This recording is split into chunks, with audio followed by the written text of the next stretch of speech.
If you had told me 5 years ago that I'd walk away from Delaney Custom Structures with nothing after sacrificing over a decade of my life for it, I would have laughed and told you to get serious.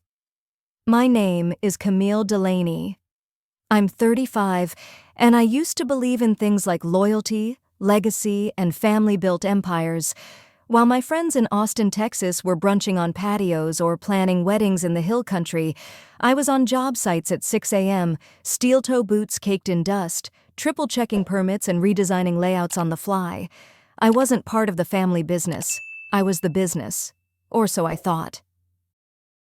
Have you ever devoted everything to something only to realize you were never really included in the plan? If that's happened to you, share your story below. I want to know I'm not alone. My parents, Margaret and Ronald Delaney, built the company from scratch back in 1987. One truck, 2 toolboxes, a borrowed loan from my grandfather. Over the years, it evolved from a modest residential remodeler to a full-scale commercial design build firm that handled everything from boutique hotels to university science labs. I grew up watching it rise. I was 12 when I helped stuff envelopes for their first client newsletter. I was 22 when I came on full-time after earning my architecture degree from UT Austin and a business minor that I paid for with scholarships and side jobs. I never expected special treatment. I came in early, stayed late, and learned from the ground up. I took on the worst shifts, volunteered for projects nobody wanted. One night I worked a 16-hour shift reworking drainage calculations after a concrete pour had failed, then slept under my desk on a folded-up site jacket, just so I could be up again for the 5 a.m. safety walk. No one asked me to. I just didn't want the crew to think leadership had vanished. By 28, I was overseeing multi-million-dollar builds. When my dad had a minor stroke during the San Antonio hospital expansion, I stepped up and saw it through. That project finished 3 weeks ahead of schedule and under budget. "You're the future of this firm," he told me after the ribbon cutting. "You've earned your place." But promises don't pay dividends. A few years ago, my younger sister Brooke came back from Los Angeles after a failed boutique wellness venture. She had dabbled in real estate, event planning, and influencer branding, none of which stuck. Still, my parents welcomed her home like a prodigal hero. "She just needs to reset," my mom said. "Help her feel useful." I didn't mind. I figured she'd answer a few phones and maybe handle the occasional showroom walkthrough. Instead, she was given the vague title Client Strategy Director. No one could explain what that actually meant. And while I was pulling 70-hour weeks on 3 active sites, she was sipping coffee with potential clients, suggesting spa-inspired tile colors, and calling herself a visionary. It annoyed me, sure, but she was my sister. I let it go. Then, one Tuesday morning, I sat across from our company accountant, Dana. We were reviewing quarterly reports and discussing subcontractor taxes when she paused, tapped a folder with her pen, and said, "Oh, by the way, I noticed the LLC transfer paperwork. I assume you've seen it already?"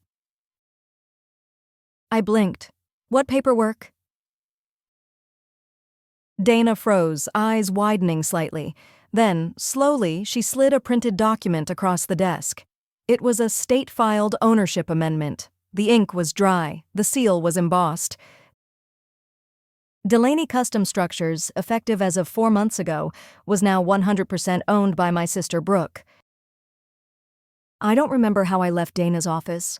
All I recall is that I stood up with a file in my hand, and suddenly there was no solid ground beneath me. That file wasn't a financial memo or a tax report like usual. It was a statement, cold, legal, Brooke A. Delaney, sole proprietor, no me, no co-founder, no deputy director, not even a courtesy mention.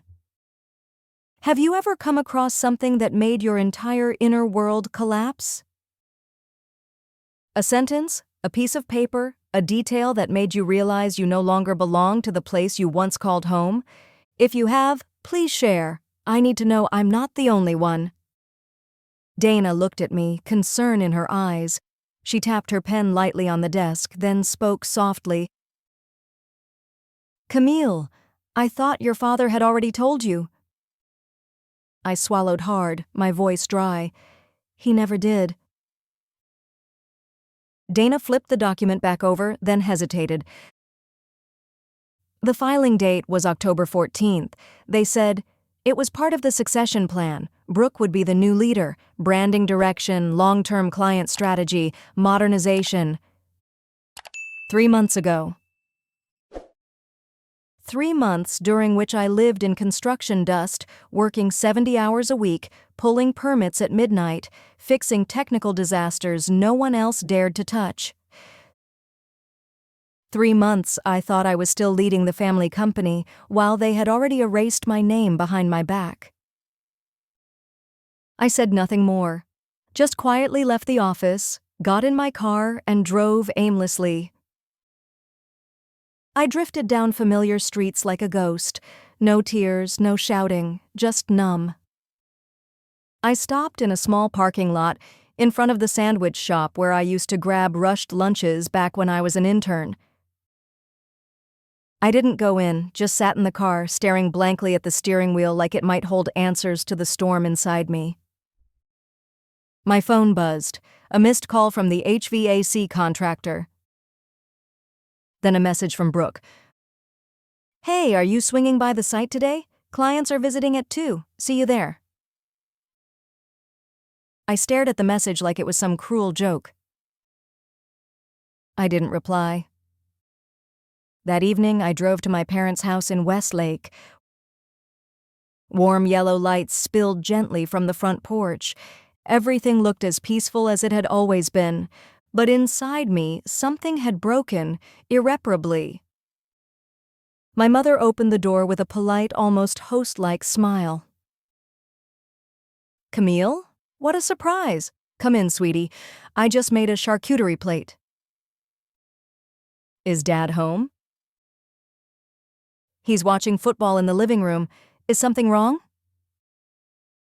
We were all in the kitchen shortly after. I placed the folder on the dining table, between the toasted baguettes and imported cheese, as if it were an indictment. I looked my father straight in the eye. When exactly were you going to tell me? He didn't move. My mother sighed. Camille, don't overreact. I'm not overreacting. I'm asking a question. My voice wasn't loud, but it was steady. You gave the entire company to Brooke, not a word, not a call, not even an email. My father sat up straighter. Brooke brings a fresh perspective. She has the aesthetic, the presence our clients expect today. It's a strategy. No, I said. It's betrayal. Silence. And then he said something I will never forget. We didn't think you could handle it. I stood there. My heart didn't beat faster. It just stopped trying. I turned away. Left behind the charcuterie board, the half-spoken justifications, and my mother's eyes that had never dared to choose a side. I drove straight to Maya's apartment. She opened the door before I even knocked. I collapsed into her arms like someone who had just swum through a storm and no longer knew what land felt like. They gave her everything, I whispered, and they didn't even bother to tell me.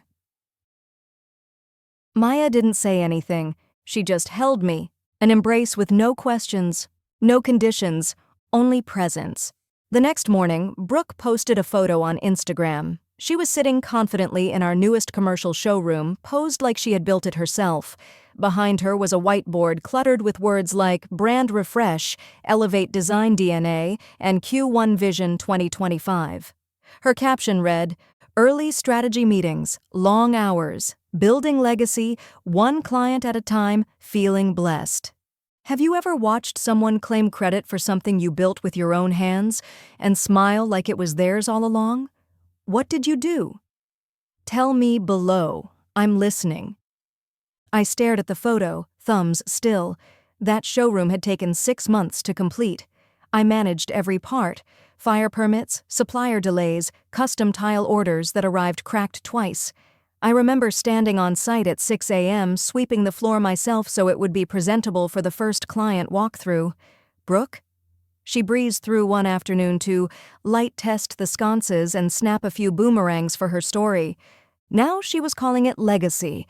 I scrolled down and saw it. A little red heart from at Eleanor Delaney TX. My mother. That hit me harder than the ownership documents. Brooke's post was fake, sure. But Mom's like? That was real. That was endorsement. That was silent approval of a lie. Later that day, I sat at Maya's kitchen counter, swirling soup in a ceramic bowl I wasn't hungry for. "They're not just pushing me out," I said. "They're rewriting history. She's not just the face of the company now, she's becoming the narrative." Maya didn't even blink. "And they're betting you'll stay silent." That sentence echoed. Because it was true. The betrayal wasn't loud. It was curated, polished, quiet enough that outsiders wouldn't question it. They'd assume I stepped away, that I burned out, that I didn't want the spotlight. But I did. I didn't need to be applauded, but I wanted truth and respect. And what hurt the most was knowing I had believed in them, believed that if I worked hard enough, I'd be chosen, I'd be trusted. "They didn't just take the company," I said, voice tight. "They made it look like I was never there." Maya reached across the counter. "You were there, I saw you, everyone who mattered saw you, but now it's your move." That evening, I opened my inbox to a message from Greg Warner, one of our veteran lighting contractors. Subject, lead contact? "Hey, Camille, just looping in, heard Brooke's now point of contact for the lab project, wanted to confirm for invoicing, congrats if you're getting a break, well earned." The lab project, my baby, my sleepless nights, the one proposal I spent an entire weekend building when our marketing lead dropped the ball. Brooke had never even seen the blueprints, she didn't know the layout, and now she was listed as lead contact? I didn't reply. I opened a folder I had quietly created 6 months ago when my instincts first stirred. I'd labeled it CYA Internal, just in case. Inside were project timelines, design drafts, team correspondence, internal budget memos, everything. I started organizing by client, cross-checking by invoice. If they wanted to pretend I had nothing to do with this company, I was going to give them exactly that, a future where I had nothing to lose and everything to reveal. As Seren, narrator of Revenge with Seren, here's what I know. Lies always shine bright at first. They sparkle on screens and smile in captions. But truth keeps receipts.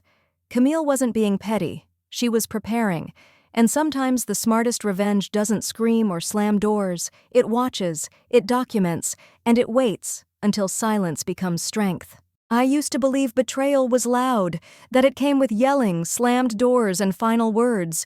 But the real ones, the ones that hurt the most, they arrive without a sound, just like this one did, buried in folders, slipped into meetings I was never invited to, signed behind my back in offices I once cleaned after midnight. Have you ever been cut out of something you built? Without warning, without confrontation, just silence? What did you do when you realized? Let me know in the comments. 3 days after Greg's email about the lab project, I went back to the office, calm on the outside, scorched on the inside. My nameplate was still on my glass door, Camille Delaney, Director of Operations. But it felt like a memorial. The space I used to own with confidence had changed. New faces, whispers, Brooke's sleek heels clicking across the lobby like she belonged there. She didn't look surprised to see me, just mildly annoyed. "Camille," she said brightly, "I didn't know you were coming in today." "I work here," I replied flatly. She smiled like I'd told a joke. "Right. Well, I just wrapped up a brainstorming session with the design team. Huge ideas coming for the brand." I nodded, walked past her, and shut my office door before she could keep spinning. I sat down and stared at the company network, my old files rearranged, my project dashboards restricted. I couldn't access client folders I'd created. Passwords had been changed. My digital fingerprint was being scrubbed, pixel by pixel. I took a slow breath, and I started taking screenshots. By lunch, I had enough to confirm what I already suspected.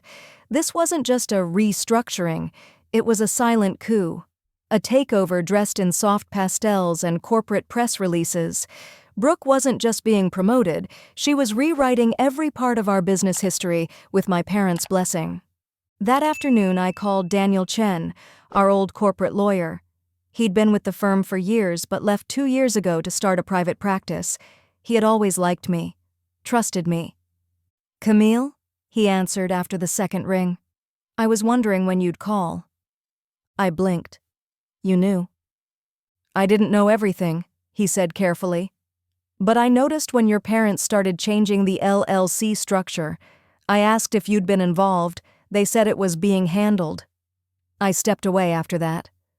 I told him everything, quietly, measured, no drama, just facts. I could hear him typing while I talked. "I need to know what my options are," I said, "not to fight them, just to protect what's mine, the work I did, the projects I led, the IP I developed." He was quiet for a long time, then, "Start a paper trail. Not emotional emails, facts, timelines, anything that shows what you created, who signed off, and who used it after." I hung up and got to work.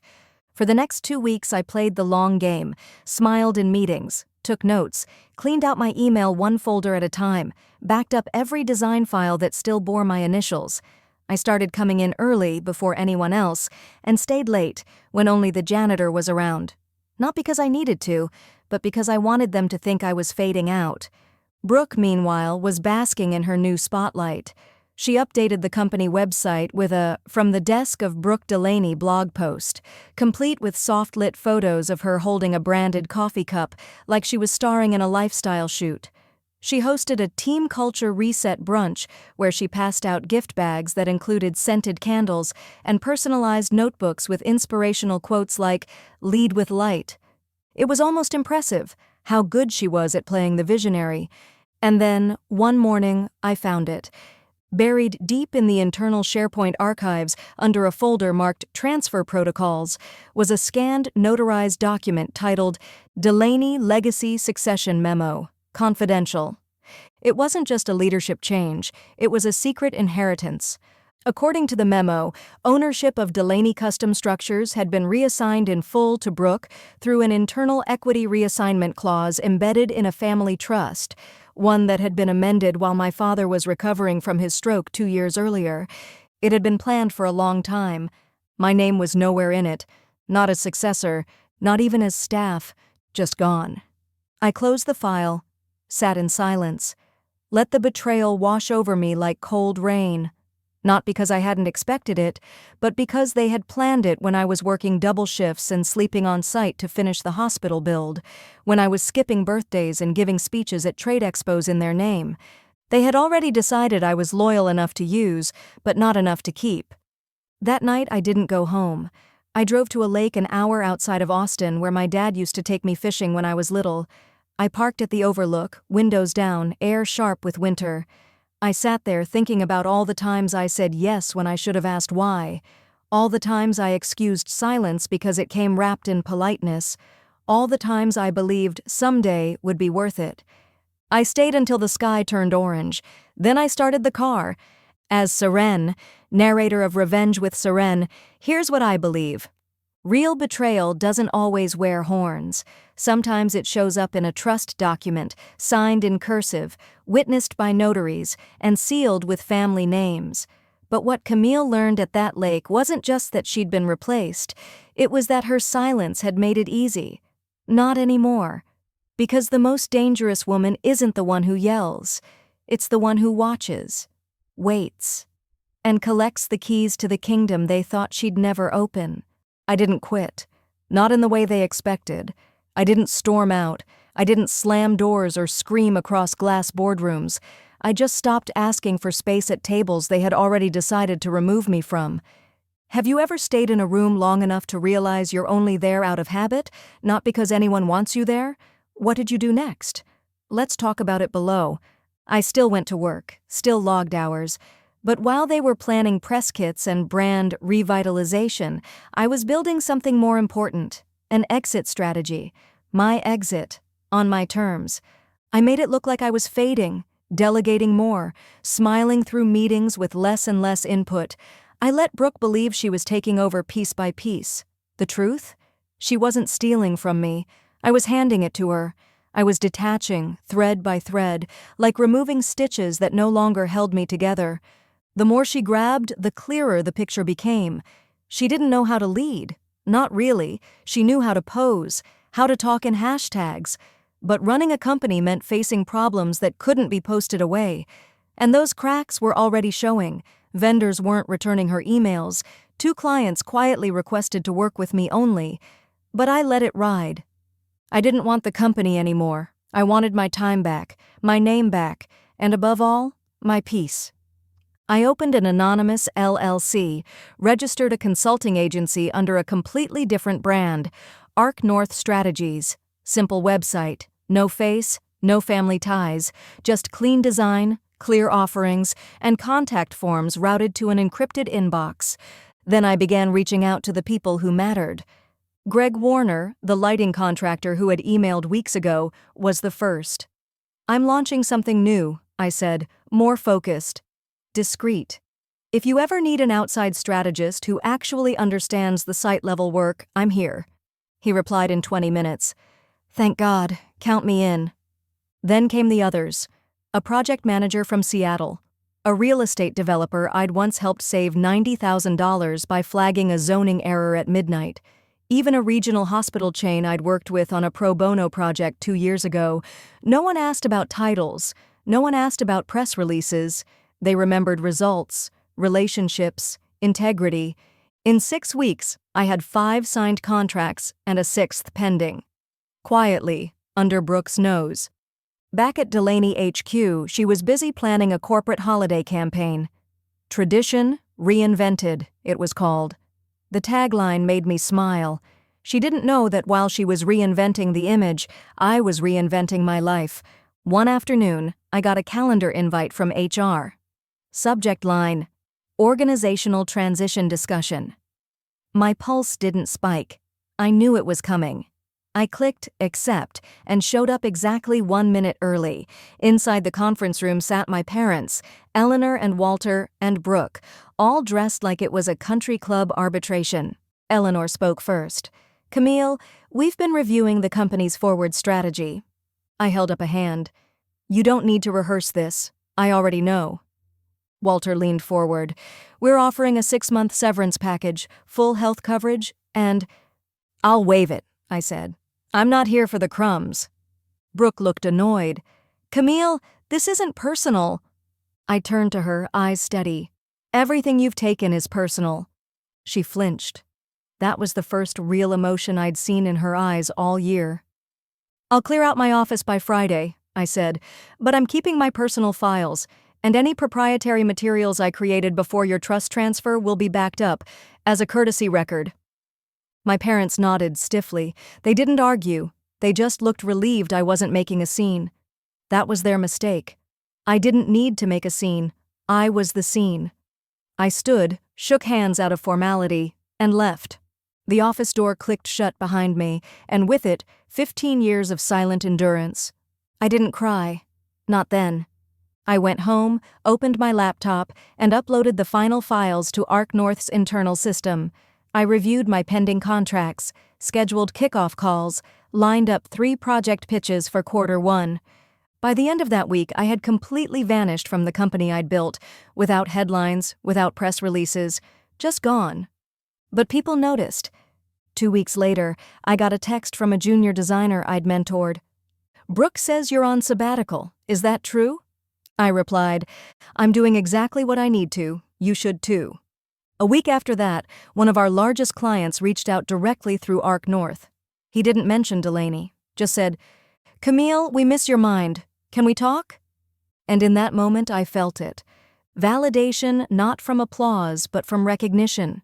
They had taken the company name, but I had taken the heart of it. As Seren, narrator of Revenge with Seren, here's what I see clearly now. Sometimes you don't burn bridges. You build new roads quietly while they're busy celebrating your exit. Camille didn't explode. She evolved. And while they polished their press kits and claimed her story as their own, she rewrote her worth where it could never be deleted, on her own terms. The first client to leave was Nichols Development Group, and it wasn't quiet. Have you ever trusted someone to carry your work forward, only to watch them tear it down by misunderstanding everything that made it valuable? Tell me below, did you speak up or walk away in silence? Nichols had been with Delaney Custom Structures for 7 years. I had personally overseen their expansion projects in Plano and Fort Worth, rescuing both from the brink of compliance failure. They were high-pressure, deadline-driven, and allergic to anything fluffy.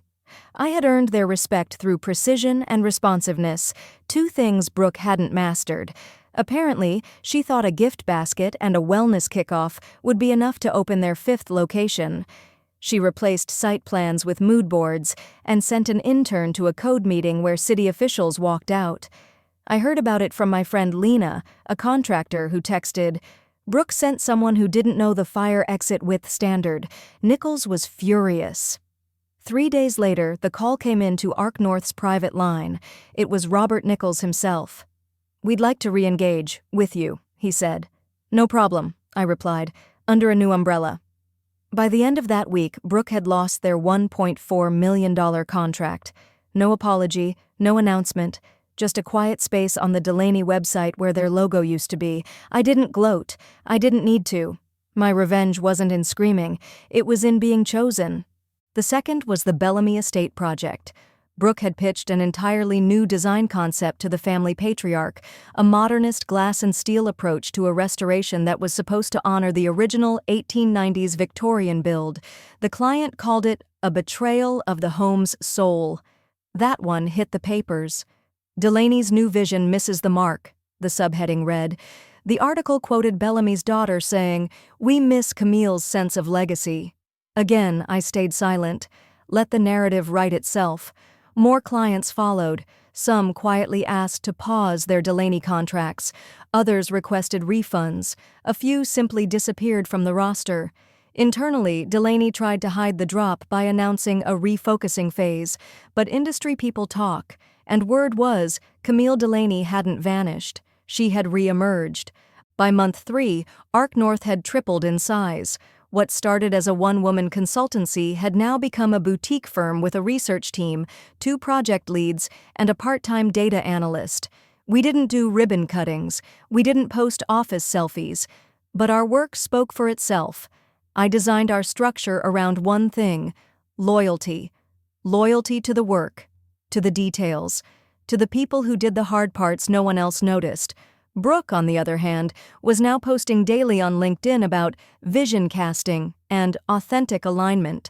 Her captions were curated, her photos filtered, and her office, so I heard, was filled with eucalyptus diffusers and velvet quote boards.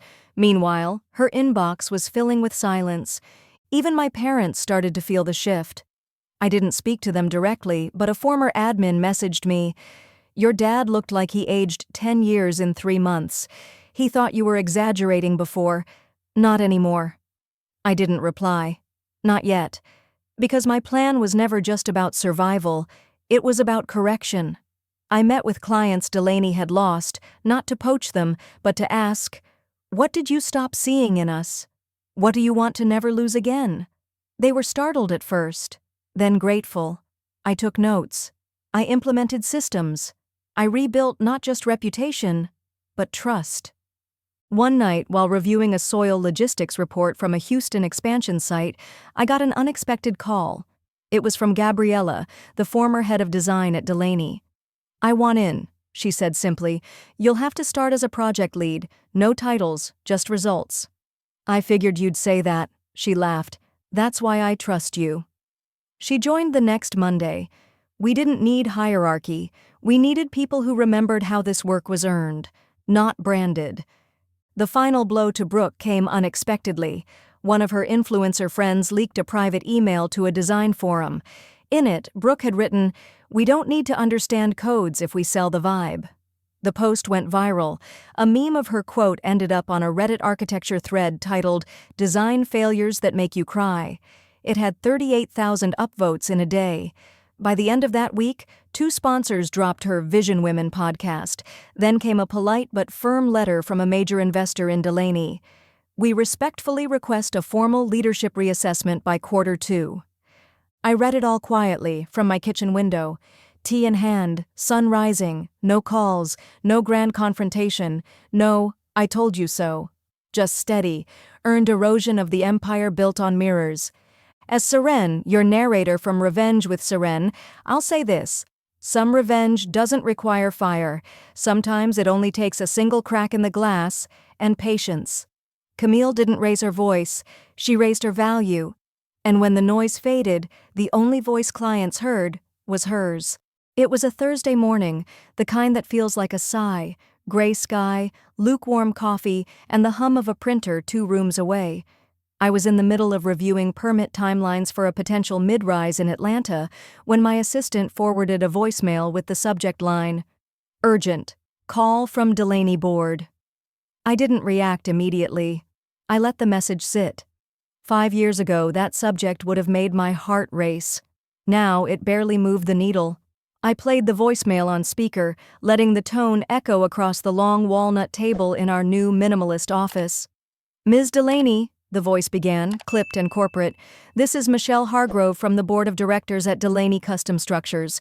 We would appreciate the opportunity to schedule a conversation regarding strategic consultancy, at your convenience." That was it. No apology, no context, no Brooke.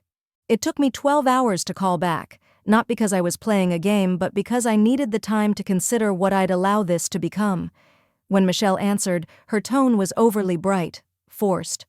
"Camille, I wasn't sure you'd call. First, let me say it's a pleasure."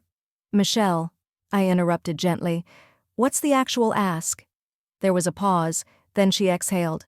"We're considering transitioning Brooke to a non-operational role.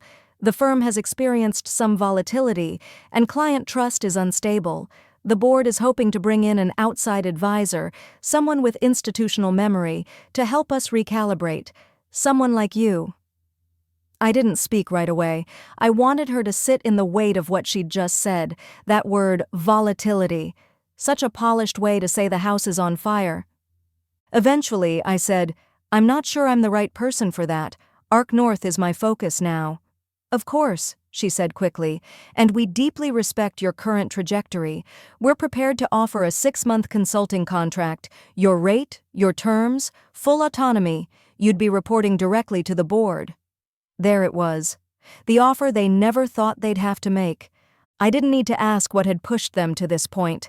The architectural boards, the failed inspections, the investor memo. This wasn't about vision anymore. It was survival. "Send it in writing," I said finally. "And I'll review it by Monday." That night, I didn't sleep much. Not because I was anxious, but because I felt the ghost of something I hadn't encountered in years, a fork in the road that I had built with my own hands. I walked through the proposal Friday morning with our internal legal team. It was clear, professional, and, tellingly, full of desperation hidden behind polish. The numbers were impressive, the timeline, aggressive. But what caught my attention was one small clause on page 6. Consultant may opt to restructure internal operational leadership subject to board ratification. That meant I could effectively decide who stayed, who left, and who would never get near a title again. I asked myself the hardest question of all. Do I want to go back into a house I had to burn down to be free? Sunday afternoon, I met Gabriella for coffee. We sat by the window, raindrops painting slow lines down the glass. "You're going to say yes, aren't you?" she asked without looking up from her cup. I hesitated. "I don't know. I built something here. Something honest. I don't want to step back into rot just to feel like I won." She nodded slowly. "Then don't go back to win. Go back to finish." And that stuck with me. Monday morning, I sent a simple email. Subject, Delaney Board Proposal. Body, I'll take the contract, 6 months, advisory only, all terms as stated, first review call to be scheduled next week. No signature, no warmth, just clarity. They responded within 15 minutes.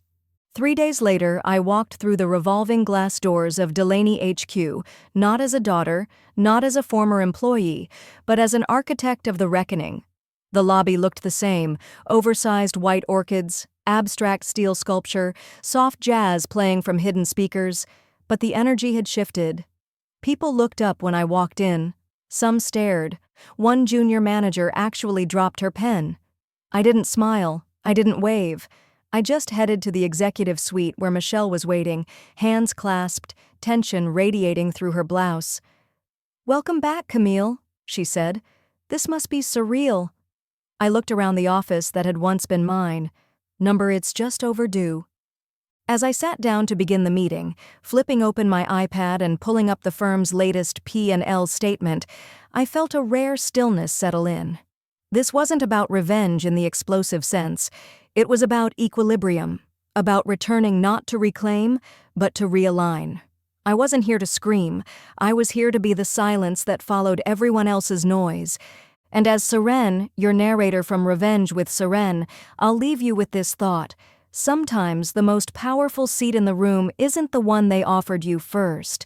It's the one you built from nothing and then walked into like you never left.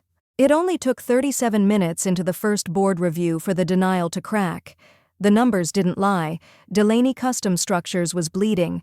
The balance sheet had stress fractures. Their client pipeline had flatlined. I presented the facts as plainly as the architecture I once championed. No sugarcoating, no pandering.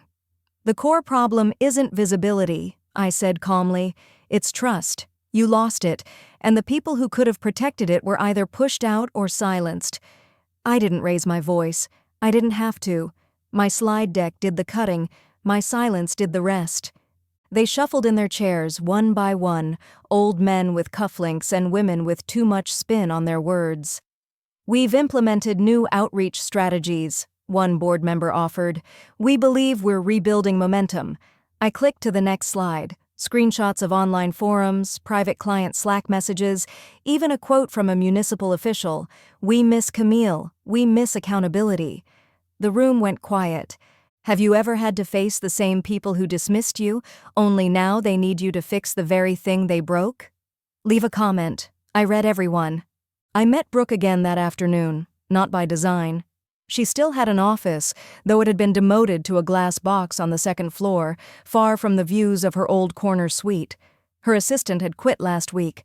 I heard the door close behind me and saw her turn slowly, like she hadn't expected to actually look me in the eye again.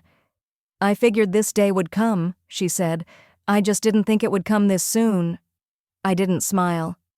"It came later than it should have." She looked different, smaller somehow. Still curated, still stylish, but with that faint unraveling that can't be photoshopped out. "You here to take everything?" she asked, and for the first time, it didn't sound smug. It sounded tired. "No," I said. "I'm here to see if there's anything left to take." We didn't speak for long. She tried to defend a few design decisions.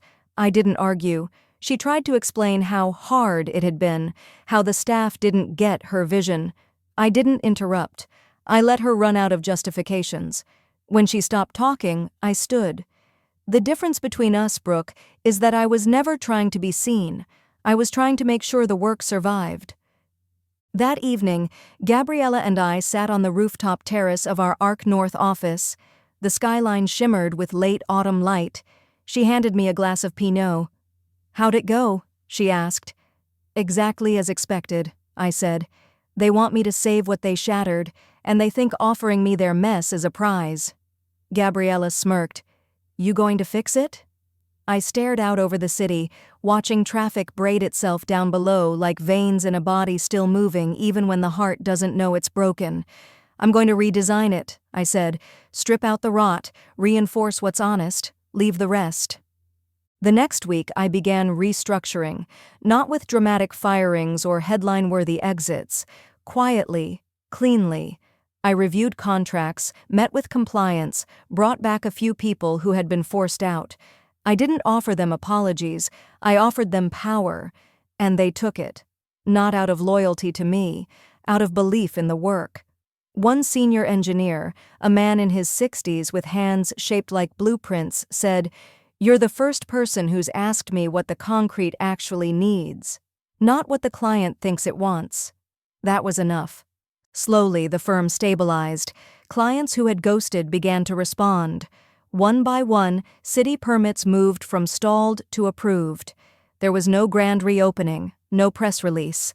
But internally, people were looking up again instead of down. They were staying past 5 without resentment. They were speaking in specifics, not slogans. I left my mark like a blueprint, visible only to those who know where to look. As Seren, your narrator from Revenge with Seren, I want you to remember this. The truest revenge is not about punishing what failed you. It's about proving that your values were never the problem. They were the foundation. He waited until I was alone in the hallway outside the old drafting room. The board had just signed off on the first phase of restructuring, and I had stayed behind to collect project binders someone had carelessly stacked by the copy machine. I heard his footsteps before I saw him, soft but heavy, the kind of walk that used to mean wisdom, presence, security. Now, it just meant history. My father stood in the doorway, aged more than I remembered, thinner, slower, unsure of how to hold his hands. "Camille," he said quietly, "do you have a moment?" I didn't answer immediately. The last time he had said my name in a hallway like this, I was 29 and being handed a promotion with a smile that meant, "We're proud of you, but stay humble." That smile was gone now. Have you ever waited years to hear something from someone who used to have power over you, then wondered if it was too late to matter? Tell me what you would have done. He walked into the room like it belonged to someone else. "I've been meaning to talk to you," he began, then paused, searching for words. I watched him fumble, and for a moment I saw not the man who'd cut me out of my inheritance, but the man who once taught me how to frame a beam, who stayed up late with me building a miniature model of the first office we ever dreamed of. "You don't owe me anything," I said, not unkindly, "but if you came here for truth, say it plainly." He nodded. "I made a mistake. I thought protecting the business meant passing it on to the child who wanted the spotlight. I thought the face mattered more than the foundation." I stared at him. For a long time I said nothing. Then, "You mean Brooke?" He didn't correct me. "She had energy, drive, and she made people excited. And you were reliable. You fixed things. You cleaned up our messes. You never needed praise. I thought that made you strong." "It did," I said, "but it didn't make me disposable." His eyes dropped. "I see that now. Too late, maybe. But I do." It wasn't the apology I had wanted in my 20s. It wasn't the fiery confrontation I imagined during sleepless nights building Arc North from scratch. It was something smaller, maybe sadder, but more honest. "I told myself the trust documents were just business," he continued, "that it wasn't personal. But it always is, isn't it? When it's your child." I watched his hands tremble slightly as he rested them on the edge of the table. I remembered those hands over blueprints, over mine when I had chickenpox. Now they looked like they had let go of more than they could carry. "I can't fix the years," he said, "but if there's anything I can do now—" "There is," I interrupted. "Step back completely, not just from the company, from control. Let it rebuild without legacy at the helm. Let the people who are still trying to prove their worth do the work." He nodded, no argument. "I'll draft the resignation tonight." As he turned to leave, he hesitated. "You know," he said, his voice soft, "you were never invisible to me. You just made it look easy, and I mistook that for not needing anything." I swallowed. It landed heavier than I expected. "You were wrong," I said, and I didn't say it cruelly. "But thank you for saying it." He nodded once, then walked out. I stood there for a while, in the quiet of a space that once held nothing but tools and ambition, wondering what it meant to forgive someone halfway. It wasn't closure, but it was something. And sometimes something is enough. That night, I walked through the door of my own office at Arc North and found a package on my desk. Inside was a copy of our very first architectural draft, aged and yellowing, corners frayed. Attached to it was a sticky note in familiar handwriting, "For everything you fixed before we even saw the cracks." As Seren, your narrator from Revenge with Seren, I'll say this: some truths don't roar. They arrive as confessions from voices that once silenced us. But when someone finally admits the damage, even quietly, it doesn't erase the past. It just proves we weren't crazy for feeling it. The proposal arrived on a Monday morning, tucked in a leather folio and hand-delivered by a junior assistant who didn't make eye contact. She set it down gently on my desk, as though it might explode. In a way, it already had. The embossed gold lettering on the first page read, "Delaney Custom Structures, Executive Realignment Proposal." I didn't open it right away. I just stared at it for a full 60 seconds, letting the weight of what it represented settle like dust on an old foundation. This wasn't a contract. It was a white flag dressed as a crown. The board wasn't just offering me a job, they were offering me the empire they had once conspired to keep from me. Have you ever been handed the very thing you once begged for, only to find that you've completely outgrown the shape of it? What did you do? Comment below. I want to hear how you claimed your growth. I waited until everyone had left for lunch before opening the folder. Inside were glossy charts, a full compensation package, a rebranding strategy with my name watermarked on every concept, and a 3-year leadership roadmap that was clearly reverse-engineered from Arc North's playbook. At the top, Chief Executive Officer, Camille Delaney. My fingers froze. For years I had dreamed of this moment, of seeing those words in print, of sitting in that corner office with floor-to-ceiling windows, making the decisions they never trusted me to make. But now, all I could think was, why now? Why offer me the title when the walls were already cracking? The base salary was high, almost obscenely so. Equity shares, voting rights, restructuring power, severance packages that guaranteed security even if the board changed its mind in 6 months. On paper, it was perfect. In principle, it was pathetic. I was no longer the woman who needed their recognition to feel whole. They had spent years building a stage and pretending I didn't exist. Now, they were inviting me to headline a show they couldn't sell tickets to.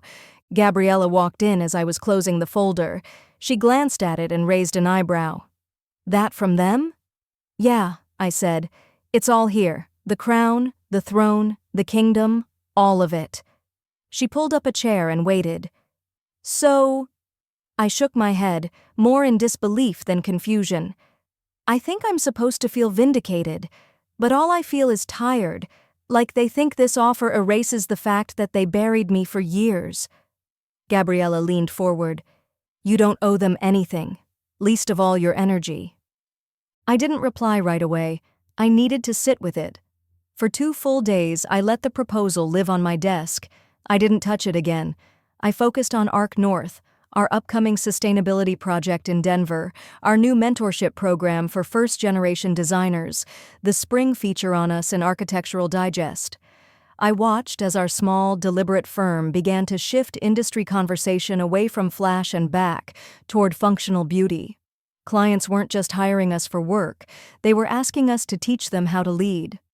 Wednesday afternoon, I walked into the Delaney boardroom for what they assumed would be my acceptance.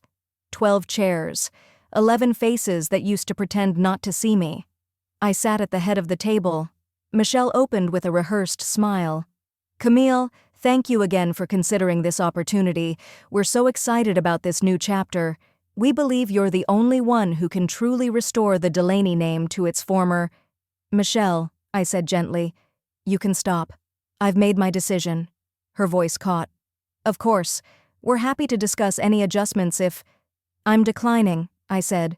Calm, clean, clear. "I'm not interested." Silence. Genuine confusion flickered across their faces like static.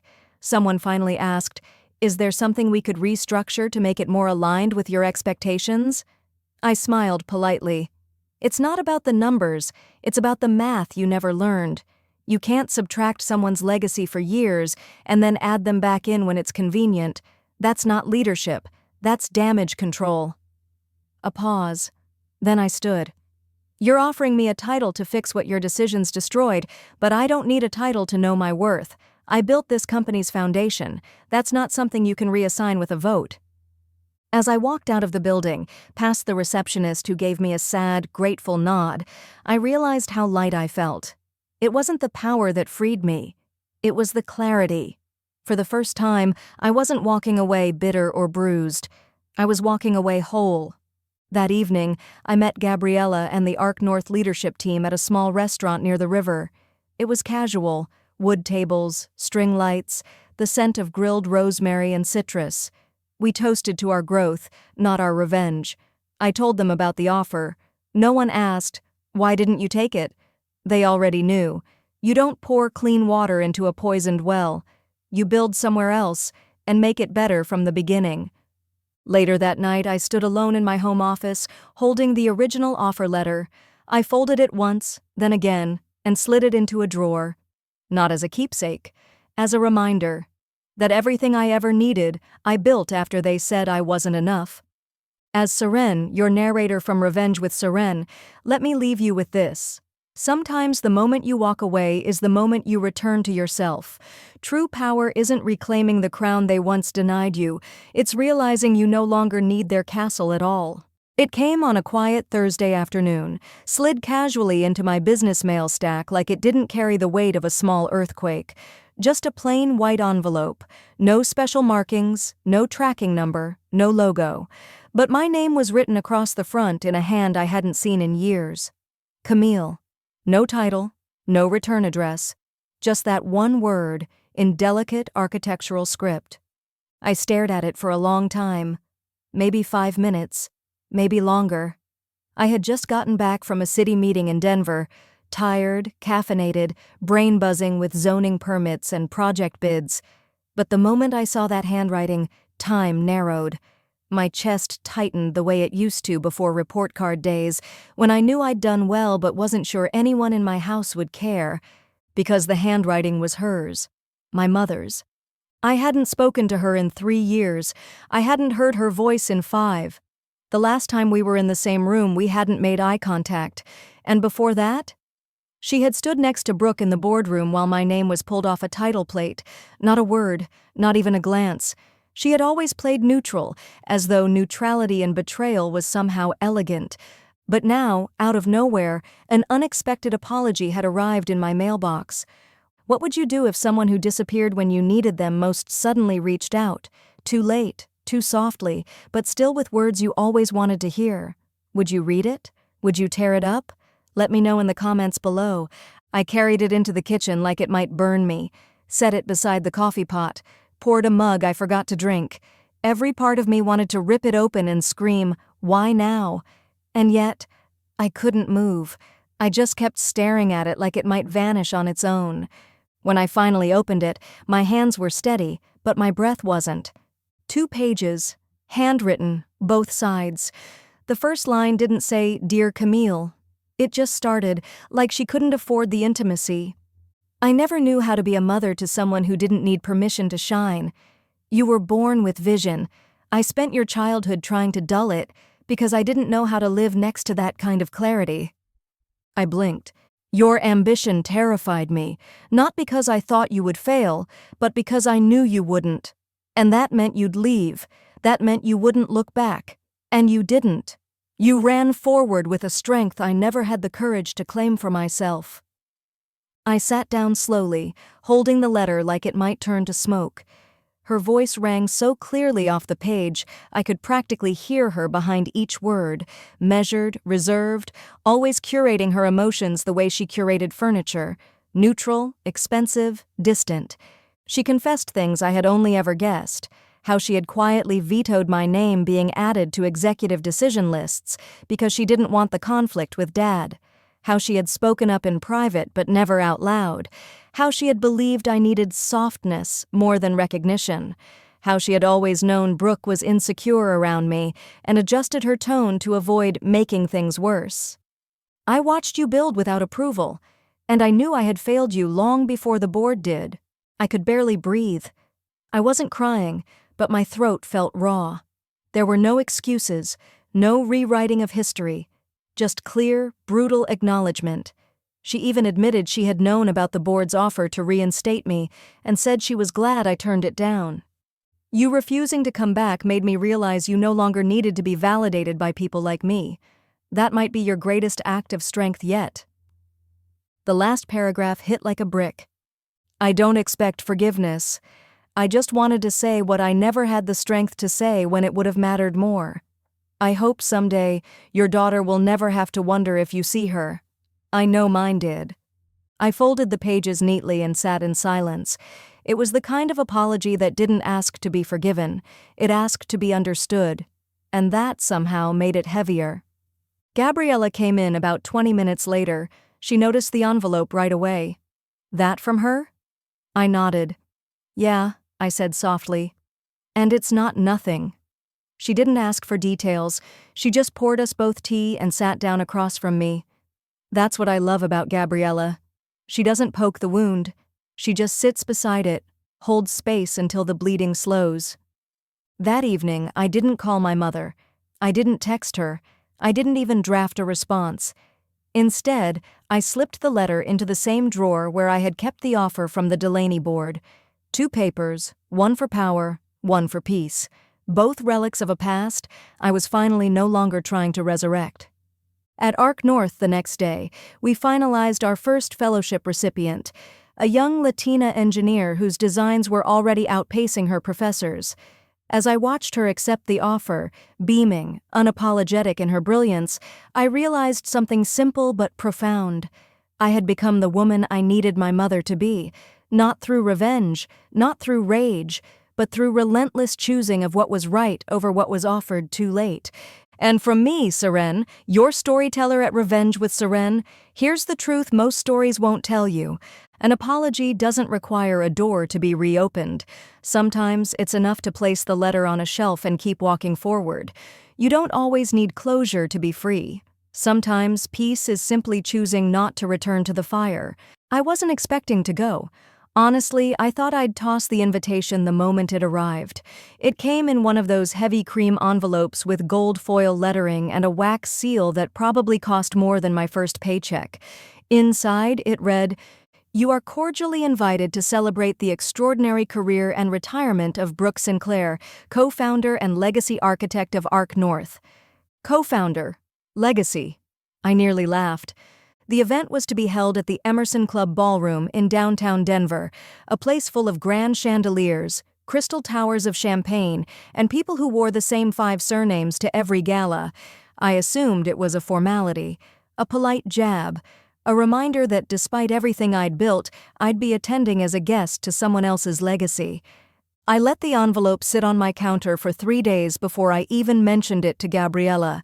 She was helping me prep for our second Arc North Fellows pitch when I finally said it aloud. "Brooke's retiring." She froze. "And they invited you?" "Apparently," I said, trying to sound unaffected. She didn't ask the obvious, whether I'd go. Instead, she just raised an eyebrow, her voice soft. "Do you want to?" At first I didn't answer, but the question stuck with me. It echoed in my head as I made coffee, as I opened zoning reports, as I listened to our new interns pitch ideas I once never had the courage to say aloud. Do I want to? I didn't want revenge anymore. That part of me was quiet now, replaced by something sharper, quieter, and somehow heavier. Clarity. And with clarity comes confrontation, not of others, but of yourself. So I said yes, not because I owed Brooke anything, but because sometimes family closure doesn't come in a letter or a phone call. Sometimes it happens when you walk through a door no one expected you to ever open again, and stand still when the air tries to shove you back. The Emerson Club was everything I remembered, pristine, manicured, glinting with self-importance. Men in tailored suits and women in custom gowns floated from corner to corner, their laughter bouncing off the glass chandeliers. I wore black, sleek, simple, clean lines, no frills, my hair down, my face bare except for red lipstick. I didn't need to compete, I came to be seen. Have you ever faced the person who erased you in a room built for their applause? Would you sit quietly in the back or claim your place in the light? Let me know in the comments. Brooke was at the front, center stage by the floral arch. She was surrounded by executives and photographers. Her ivory dress shimmered under the lights. Her laughter was loud, carefully placed. She was glowing, but not from peace, from performance. When her eyes met mine, there was a flicker. Not fear, not guilt, just calculation, as if she was asking herself whether my presence would ruin her moment. She didn't approach me. Of course not. I didn't expect her to. But what neither of us expected was the speech. The MC introduced her with the usual accolades: visionary, pioneer, icon of sustainability. There was polite applause. A few people cheered. She stepped up to the podium, ready to deliver the victory lap of a career built on half-truths and quiet erasures. But before she could begin, I stood. The room hushed. I didn't plan it. I hadn't rehearsed. I just felt my legs move beneath me like they remembered something I had long forgotten. You do not need permission to exist in the story you helped write. I'd like to say a few words, I said, voice steady, eyes forward. A ripple moved through the crowd. The MC hesitated, but Brooke nodded, frozen in place. I took the stage. This isn't about confrontation, I began. It's about history. I let the silence sit. I came here tonight not as a guest and not as an opponent. I came here as someone who helped build Arc North. And I came because when someone retires, we don't just celebrate what they did. We reckon with what they left undone. Gasps. A few stifled coughs. A server paused mid-step. I was 24 when I led my first site. I wrote over 300 policy documents, led emergency responses, and negotiated contracts that saved this company millions. I earned my seat at this table, but instead of being recognized, I was erased. I turned to Brooke, and it wasn't personal. It was systemic. It was history repeating itself. Women written out of narratives they carried. The crowd was silent now, frozen. I'm not here to rewrite that history. I'm here to name it, because legacy without truth is just a curated myth, and tonight, I choose truth. I stepped down. My hands didn't shake. My voice hadn't cracked once. I returned to my seat as quietly as I'd risen. And for the first time in her life, Brooke Sinclair didn't know what to say. She looked out over the room like it was dissolving. The applause didn't come, not yet. Just stillness. Then someone clapped. Gabriella. Then another, a young woman I'd mentored, then two more, until the room became a sea of soft, intentional sound. Not explosive, not performative. Real. Brooke finally spoke. I suppose, she said, voice thinner than usual, every legacy has a shadow. It wasn't much, but it was something. I didn't stay for the toast. I didn't need to. Outside, Denver's air was cold but clean. I stood on the steps of the Emerson Club and realized I hadn't been angry in months. I hadn't been waiting for revenge. I'd been waiting for release. And I got it. That night, I drove home in silence. No music, no calls. Just the soft hum of tires on pavement and the steady pulse of peace rising in my chest. From me, Seren, your narrator through the stories no one dares tell. Sometimes family closure doesn't sound like an apology. Sometimes it's the sound of your own voice, finally taking up space in the room that tried to shrink you. 2 weeks after Brooke's retirement party, I received an email I almost deleted. Subject line, private invitation, Oak and Vale Consortium, strategic partnership offer. I thought it was spam. The sender wasn't a name I recognized, but the domain was real. Oak and Vale wasn't just another architecture firm. They were the think tank behind every green-certified landmark built in the last decade. They had clients in Seattle, Austin, even Copenhagen. Their founder, Archer Vale, had written the very textbook used in my graduate school ethics course. I opened it out of curiosity. Then I stopped breathing halfway through the second paragraph. They weren't just offering a job. They wanted to license my firm's entire sustainability model, the one Gabriella and I had built after walking away from Arc North.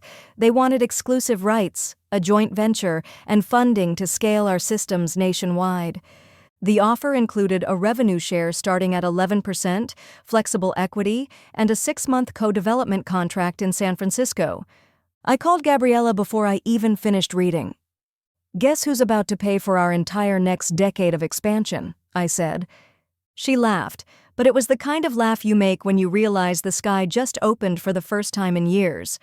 We flew to San Francisco 3 days later. Oakenvale's office looked like a museum crossed with a greenhouse. Sunlight, raw timber, digital projections of designs on living walls. Archer Vale met us in a wool blazer and sneakers, with a handshake that felt like an anchor. "We've followed your work," he said plainly. "Your open-source zoning tools, your subcontractor transparency index, the entire modular solar layout for Pine Trail Middle School. Genius. But I'm not here to flatter you. I'm here to ask if you want to change how cities get built. If you had a second chance at your dream, with no interference, no limits, what would you build? Let me know in the comments." We spent hours in strategy talks, not interviews. They weren't hiring me, they were partnering with me. For the first time in my adult life, I wasn't asked to downplay, wait my turn, or sit in on someone else's power. I was the power, and this time it was being recognized in plain daylight. When we signed the partnership agreement in their rooftop conference room overlooking the bay, I turned to Gabriella and whispered, "We're not the underdogs anymore. We're the benchmark." The next morning, the press release dropped. Oakenvale announces groundbreaking partnership with ArcSource Solutions, a female-led firm reshaping sustainable infrastructure from the ground up. My inbox exploded. Old colleagues, reporters, college friends, even my mother, who hadn't called in 3 months, sent messages. But one subject line stopped me cold. From Brooke Sinclair. Subject: "Congratulations." And something else. I clicked it. Short. Almost too short. "Ava, you made it impossible not to watch. If you're open to it, I'd like to talk. Off the record. I won't pretend I didn't fail you, but I'd like to tell you something I never could back then. Let me know." B. I stared at it for a long time, not angry, not eager, just neutral. And I realized her voice no longer dictated my next move. I forwarded the email to Gabriella with one line. "Your thoughts?" she called instead of texting. "You already know mine, but what do you want?" I didn't answer right away. That night I walked along the Embarcadero, cool wind brushing my coat, the sound of ferry horns echoing like a heartbeat. Brooke's apology, if that's what it was, no longer held leverage. It couldn't give back the years, the recognition, or the peace I had to earn on my own. But maybe, just maybe, it could close the last quiet door in my story. I replied the next morning. "Brooke, I'll meet you. 1 hour. Your terms. But only if we're both prepared to tell the truth. No audience, no optics, just clarity. Ava." I hit send and stared at the screen. This wasn't revenge. This wasn't control. This was closure on my terms. And for the first time in my life, I wasn't trying to win. I was trying to end it right. And from me, Seren, your narrator through revenge, release, and reclamation. Your career comeback may start as survival, but if you keep walking, it becomes a revolution. And sometimes the person you used to be gets to finally look in the mirror and say, "We made it. We met at a park, not a boardroom, not a restaurant, not a conference, just an ordinary park on the edge of the Denver Botanical Gardens, where the grass stayed impossibly green year-round and the benches overlooked a small pond that rarely froze." I arrived first. No power play, just habit. I'd grown used to being early, to planning for worst-case scenarios, but this time there was no contract in my bag, no talking points rehearsed in the car. I brought only a stainless steel travel mug and my own breath. Brooke arrived 10 minutes late. She looked smaller than I remembered. Not physically. Brooke Sinclair had always taken care of her appearance, but the energy was different. Softer. Not defensive. Not brittle. Just human. She sat beside me without a word, her eyes fixed on the water. "Thank you for coming," she said finally. "I almost didn't," I replied, honest. She nodded. I would have understood. For a few minutes, we sat in silence. Birds passed overhead. A jogger ran by with earbuds and a golden retriever in tow. The world didn't care that two women with a complicated past were renegotiating their emotional history on a park bench, and I liked it that way. "I was threatened by you," Brooke said suddenly. "And that's not an excuse, just the root of it. I was raised to believe power was limited, that if someone else rose, it meant I fell. You were brilliant, young, clear-eyed. I knew from the moment you joined Sinclair that you had everything I didn't." I didn't interrupt. "I used you," she continued. "I used your energy, your vision. But when it came time to give credit, I didn't know how to share. I told myself it was strategy, that you'd rise later. But that was a lie. It was fear." She turned then, looked me in the eye. "And for that, I'm sorry." Have you ever received an apology years too late? Did it bring peace, or did it reopen wounds? Share your story in the comments. We read every one. I studied her face, the same lines, the same poise, but the armor was gone. This wasn't a public apology, no press, no audience, just two people finally standing still. "I stopped needing an apology a long time ago," I said, "but I never stopped needing the truth." She nodded slowly, eyes wet. "You built something remarkable, Ava," she said, "and no matter how late I say it, it's true. You deserved the credit. You always did." I didn't cry. I didn't flinch. I just felt something unhook in my chest, like a thread I'd been carrying finally slipped free. "I'm proud of what I've done since leaving," I told her, "but I'm also proud of what I survived before that." She smiled, faint but real. "Good. You should be." We talked a bit longer, about Denver, about her plans, about the industry, but there was no tension, no performance, just honesty. When we stood, I extended my hand, not to make peace, to mark it. She took it, squeezed it once, and then walked away. I stayed behind for a while, watching the light shift on the surface of the pond. I wasn't mourning anything. I wasn't rewriting the past. I was just sitting inside my own personal legacy. It wasn't what my family thought it would be. It wasn't loud. It wasn't a title carved into a building. It was every intern I mentored, every woman I promoted, every community I helped build without erasure, every late night turned into a safe home, every voice I refused to quiet just to make someone else feel taller. My legacy was mine, and that was enough. When I got home, I found a small white envelope tucked under my apartment door. No name, no stamp, just handwriting I recognized immediately. Inside was a photo. It was me, 25 years old, standing in front of a build site covered in dust, helmet in one hand, blueprints in the other. I didn't even remember the photo being taken. On the back it said, "I kept this all these years. You were the future even then. Thank you for showing me what I could never become, so I could help you become it. B." I smiled, not because I needed her to say it, but because she finally did. And from me, Seren, your narrator through betrayal, survival, and transformation. Sometimes the quietest ending is the loudest victory, because healing doesn't always wear glitter or applause. Sometimes it wears peace. And peace, my friend, is the most revolutionary revenge there is.